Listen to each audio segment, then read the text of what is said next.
चलिए बच्चों, NCERT exemplars के हम सब्जेक्टिव क्वेश्चंस के डिस्कशन कर रहे थे, जो अब हम नेक्स्ट क्वेश्चन की तरफ बढ़ चुके हैं।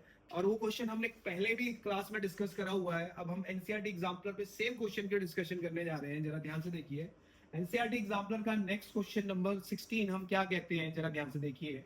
कहता है शो दैट दिस नंबर मतलब 12 जो है, that cannot ends with a digit, या तो 0 या तो 5। कहता है ये जो नंबर आपने वो लिखा हुआ है जो 12 है, वो कभी भी 0 और 5 पे एंड नहीं हो सकता for any natural value of n। मतलब n जो है that belongs to capital n belongs to the capital n। Belongs मतलब उसके अंदर आ रहा है। ये आपने शो करना है कि ये ना 0 पे एंड होगा ना ही ये 5 पे एंड होगा। क्यों नहीं होगा? क्योंकि इस क्वेश्चन में कोई भी n की हम वैल्यू रखेंगे तो इसकी प्राइम फैक्टराइजेशन बिल्कुल डिफरेंट आएगी।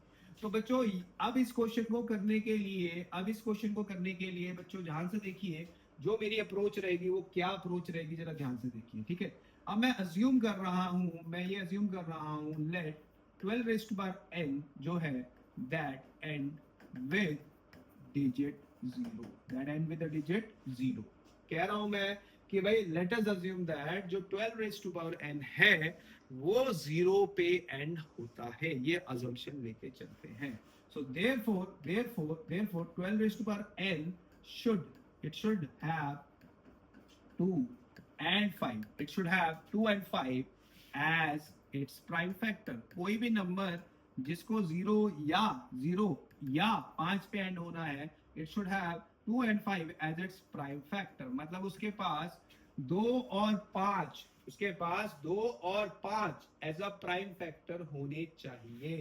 बट अगर मैं 12 की फैक्टराइजेशन करूं, what we will get sir, 2 multiply by 3 raised to power n, जो 2 रेज़्ड टू पावर 2 इंटू 3 की होल पावर क्या हो गया बच्चों, n।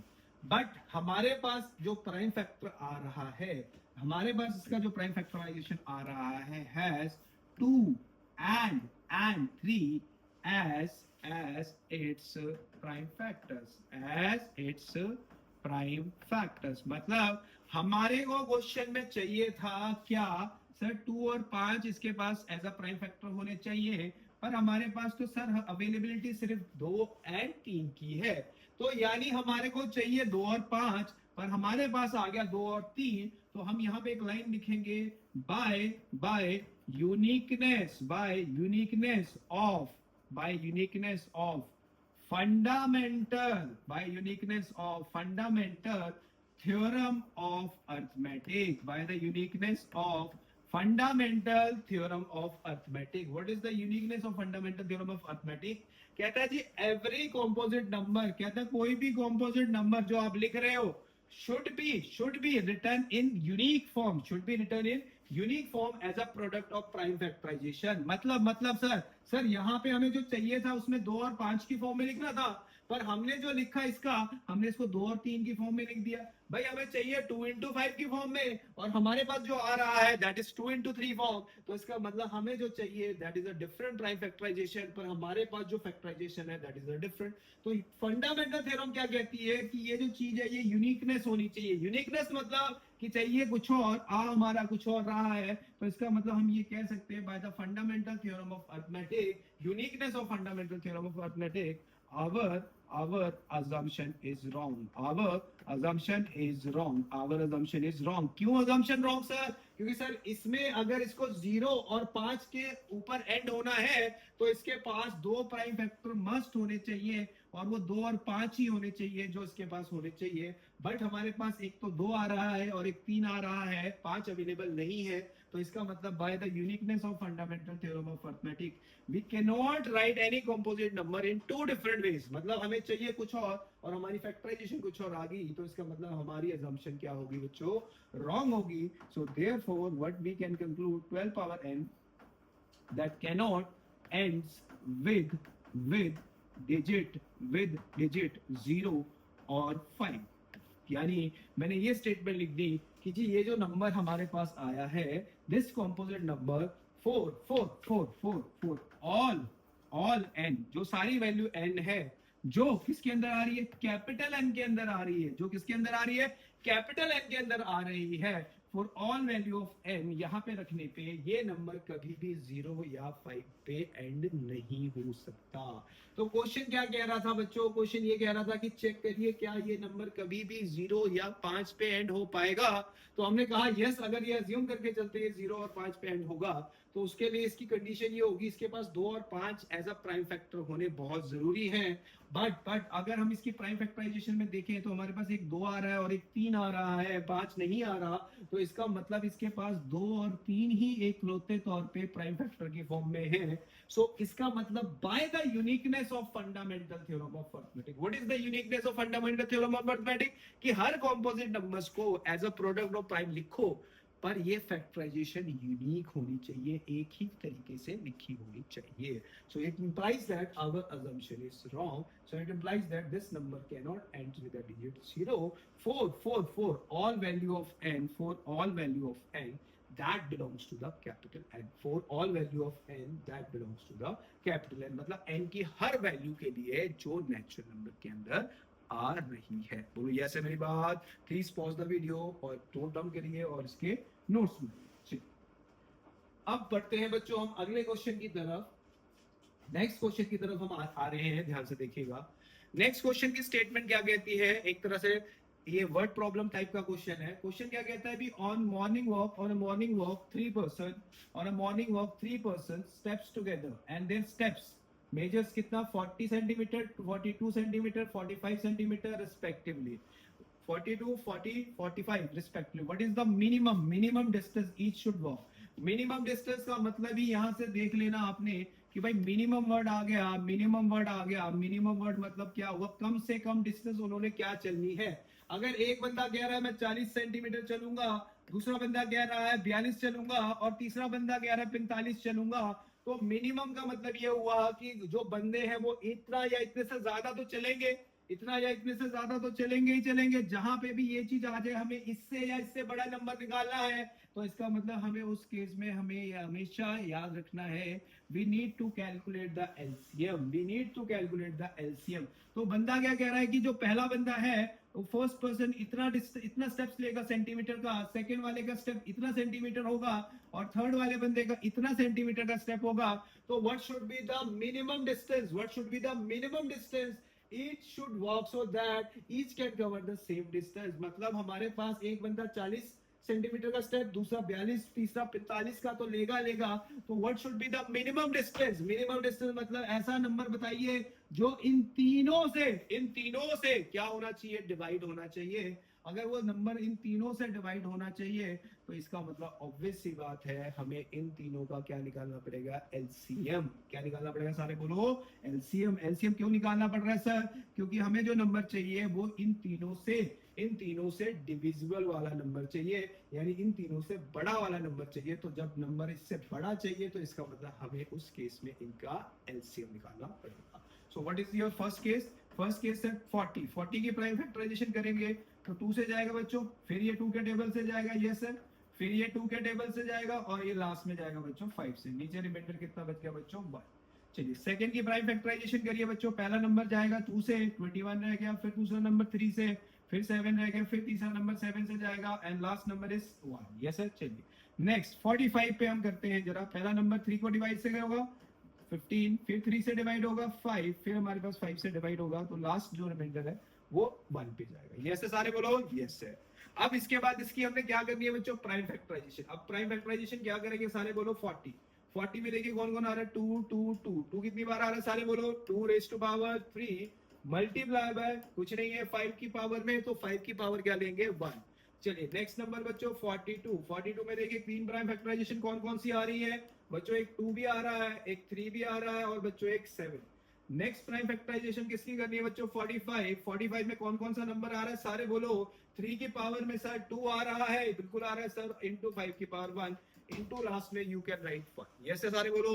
और इसके साथ भी अगर कुछ नहीं है तो यू कैन राइट एज 1। अब बच्चों हमने क्या कहा, what is the minimum distance. Minimum मतलब कितना छोटा डिस्टेंस हम ट्रेवल कर सकते हैं। अगर हर बंदे के स्टेप्स इतने हैं तो इसका मतलब हमें वो डिस्टेंस फाइंड आउट करना है जो इन तीनों से डिवाइड होना चाहिए। इन तीनों से डिवाइड होने वाला डिस्टेंस मतलब हमें इन तीनों का क्या फाइंड आउट करना है बच्चों, एलसीएम। एलसीएम में हमें क्या करना है कि वो सारे फैक्टर्स लिखने हैं जिनकी पावर सबसे हाईएस्ट हो। तो देखिए सारे बच्चे 2 में सबसे हाईएस्ट पावर चेक करिए सर। 2 में सबसे highest power 2 raise to power 3 है। अब 3 में सबसे हाईएस्ट पावर चेक करिए sir, 3 raise to power sir 2 है। 5 में सबसे हाईएस्ट पावर सर 5 ही है, और 7 में सबसे हाईएस्ट पावर सर 7 ही है। बोलो यस से मेरी बात बिल्कुल क्लियर है। चलिए ये बन गया बच्चों 8 into 9 into 5 into 7, 8 into 9 into 5 into 7। अगर बच्चों मैं 8 को 9 से मल्टीप्लाई करता हूं तो वी विल गेट सर 72।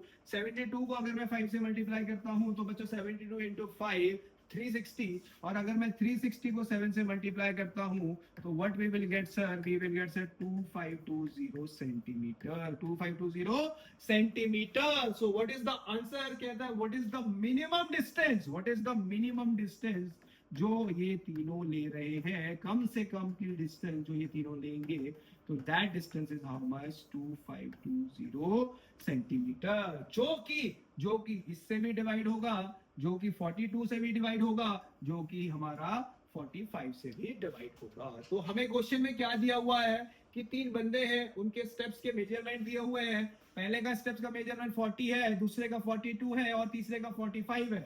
अब वो कह रहा है कि अगर आप ये एक साथ चल रहे हैं तो what is the minimum distance, between the minimum distance जो उन तीनों ने एक साथ चलनी है। तो मिनिमम डिस्टेंस मतलब हमें वो नंबर ढूंढना है जो इन तीनों से बड़ा होना चाहिए और इन तीनों से डिविजिबल होना चाहिए। तो इसका मतलब हमें एलसीएम निकालना पड़ेगा। बोलो क्लियर है मेरी बात? यस है। चलिए वीडियो को पॉज करिए, प्लीज नोट डाउन करिए। चलिए बच्चों हम नेक्स्ट क्वेश्चन की तरफ मूव हो चुके हैं। अगेन एग्जाम्पल का बहुत ही अच्छा क्वेश्चन है एंड वेरी इंपॉर्टेंट क्वेश्चन, और इस कंडीशंस को हम पहले भी लेक्चर में डिस्कस कर चुके हैं, और वही कंडीशन पे बेस हमारे पास एक और क्वेश्चन बना है। वो क्वेश्चन क्या कहता है, write the denominator of a rational number in the form of this. मतलब हमें इस फॉर्म में इसको लिखना है, that is 2 raise to power m into 5 raise to power m, where मैंने क्या बताया था, m n n r non-negative integers. What is the meaning of non-negative sir? इनकी पावर में सर 0 भी हम लिख सकते हैं। तो हमें क्या करना है बच्चों, हमारे पास एक रैशनल नंबर है, वो रैशनल नंबर सर क्या दिया हुआ सर 257 डिवाइडेड बाय सर 5000। अब वो कह रहा है इस रैशनल नंबर की जो फॉर्म है इस फॉर्मेट में लिख के दिखाइए। अगर इस फॉर्मेट में लिखते हो तो हमें ये बताइए after how many places of decimal this going to terminate, मतलब कितने डेसिमल प्लेसेस के बाद ये जो डिजिट्स है उसकी डेसिमल एक्सपेंशन खत्म हो जाएगी। तो सबसे पहला स्टेप मैंने क्या कहा था, भी चेक करिए कोई ऐसा नंबर तो नहीं है जो दोनों के लिए कॉमन है, कोई ऐसा नंबर तो नहीं है जो दोनों के लिए कॉमन है। तो कॉमन नंबर कुछ नहीं आ रहा, तो हम सीधा ही इसकी क्या कर देंगे बच्चों, प्राइम फैक्टराइजेशन। पहले 2 से जाएगा तो 2500, फिर 2 से जाएगा तो बच्चों 1250, फिर 2 से जाएगा तो बच्चों 625, फिर 5 से जाएगा तो बच्चों 125, फिर 5 से जाएगा तो बच्चों 25, फिर 5 से जाएगा तो बच्चों 5, एंड लास्ट नंबर 5 से चला गया तो what we will get sir last में 1। तो what is the prime factorization of the number q, मतलब q मतलब डिनोमिनेटर की प्राइम फैक्टराइजेशन आ रही है। तो बच्चों डिनोमिनेटर में 3 2 आ रहे हैं मतलब 2 रेज़ टू पावर 3, और हमारे पास 4 5 आ रहे हैं मतलब 5 रेज़ टू पावर 4। यानी हमने क्या करा बच्चों, जो हमारे पास डिनोमिनेटर में नंबर दिया था हमने उस डिनोमिनेटर वाले नंबर्स की क्या करी बच्चों, prime factorization. But make sure कि जब आप कोई भी रैशनल नंबर लिख रहे हो नोमिनेटर और डिनोमिनेटर में कोई भी कॉमन फैक्टर नहीं होना चाहिए। बोलो मेरी बात क्लियर है? यस अच्छे। अब बच्चों हमारे पास जो 257 अपॉन क्या दिया हुआ 2 raise to power 3 into 5 raise to power 4 एक रैशनल नंबर आ चुका है, जिसको डिनोमिनेटर को हमने इस फॉर्मेट में लिख दिया। अब क्वेश्चन इज व्हाट कि after how many places of decimal this rational number can be terminated या गोइंग टू टर्मिनेट। अब हमारे पास यहाँ 2 की पावर 3 है और यहाँ पे 5 की पावर 4 है, तो हमें दोनों की पावर क्या करनी है, इक्वल। तो बच्चों मैंने 2 की पावर 1 को नोमिनेटर से भी मल्टीप्लाई कर दिया और 2 की पावर 1 को मैंने डिनोमिनेटर से भी मल्टीप्लाई कर दिया। मैंने 2 की पावर 1 से नोमिनेटर को भी मल्टीप्लाई कर दिया और 2 की पावर 1 से डिनोमिनेटर को भी मल्टीप्लाई कर दिया। तो what we will get with sir 257 multiply by 2, इन दोनों के बेसिस सेम है बच्चों, so power going to add 2 की पावर 4 मल्टीप्लाई बाय बच्चों 5 raise to power 4। Now nominator में बच्चों अगर हम मल्टीप्लाई करें व्हाट वी विल गेट, 2 4 जा 7 2s are 14, 2 5s are 10, 10 और 1 11, 2 2s are 4, 4 यानी 5. You can write denominator as 2 into 5 raised to power बच्चों 4. 2 into 5 raised to power बच्चों 4. तो बच्चों ऊपर बन गया 514, नीचे बन गया बच्चों 10 raised to power 4, जो कि नेक्स्ट स्टेप में 514 डिवाइडेड बाय 1 2 3 4 डिवाइडेड बाय 1 2 3 4. तो बच्चों अगर मैं इसको डिवाइड कर दूं तो डिवाइड करने पे आंसर आएगा 0 के आगे 0.514, 0 के आगे पॉइंट आ जाएगा और लास्ट में 514 आ गया. तो after how many places of decimal? After 4 decimal of places, मतलब आफ्टर 4 डेसिमल ऑफ प्लेसेस के बाद this will going to terminate after write its decimal expansion without division. मतलब इसको डेसिमल फॉर्म में लिखना था. और अगर कोई टीचर ये भी पूछेगा कि after how many places of decimal this going to terminate, after 4 decimal of places it going to terminate. बोलो यस है मेरी बात? यस है. तो क्वेश्चन क्या था बच्चों? Right a rational number, write the denominator of a rational number in the form of 2 raised to power m into 5 raised to power m, where m and n are non-negative integers. Sir non-negative integers जिनके power में 0 आ सकता है. So please video को pause करिए and please make the notes. चलिए बच्चों again question number 19 of exemplar. वही question आ गया दोबारा से जो हमने पीछे 4 या 5 क्वेश्चन डिस्कस करे हैं. अगेन पेपर में 2 रूट वाले क्वेश्चन आ गए और उन दोनों रूट वाले क्वेश्चन का सम दिया हुआ है और वो जो सम दिया हुआ है वो हमें इररेशनल शो करना है. उसके लिए कंडीशन दे दी कि भाई पी और क्यू एक प्राइम नंबर्स है. और ये पेपर में अगेन मैं फिर से रिपीट कर रहा हूं, अगर आएगा तो ये पेपर में टीचर 5 मार्क का क्वेश्चन में ही आपको देगा. तो क्वेश्चन की स्टेटमेंट को अगर हम प्रोसीड करें तो क्या है कि लेट अस अज्यूम दैट जो root p plus root q है बी रैशनल. हम ये मान के चलते हैं कि हमारे पास जो दिया गया नंबर्स का सम है वो एक रैशनल नंबर है. अगर ये एक रैशनल नंबर है तो you can write this as a upon b. You can write this as a upon b. Where एक साथ लिखेंगे a and b, where a and b are co-prime integers, where a and b are co-prime integers. What is the meaning of co-prime integers, sir? There is no common factor between a and b other than 1. yes है सबका. अब दोनों में से कोई भी term आपकी choice है, राइट साइड शिफ्ट कर देना. मैंने रूट क्यू को राइट साइड शिफ्ट कर दिया तो रूट क्यू राइट साइड चला गया. अब बच्चों हमारे को पता है कि हमने इसकी दोनों तरफ क्या करनी है सर? दोनों तरफ we can square both side, we can square both the sides. What we will left है बच्चों, root p का square is equal to a by b minus root q का whole square, minus root q का whole square. आपको क्या बताया sir ने? Root से square root cancel, so we will left with p और इधर आ गया a by b का whole square, इधर आ गया root q का whole square minus 2 times a by b multiply by root q. बोलो मेरी बात क्लियर है? बिल्कुल क्लियर है. यस है सर? यस है बिल्कुल. चलिए ये 2 और ये रूट क्यू क्या हो जाएगा सर? कैंसल. तो p is equal to a square by b square plus q minus 2 times a बाय b इनटू रूट क्यू. अब बच्चों हम क्या करेंगे? जो हमारे पास रूट वाली टर्म नजर आ रही है, उसको शिफ्ट कर देंगे लेफ्ट साइड. तो what we will get sir?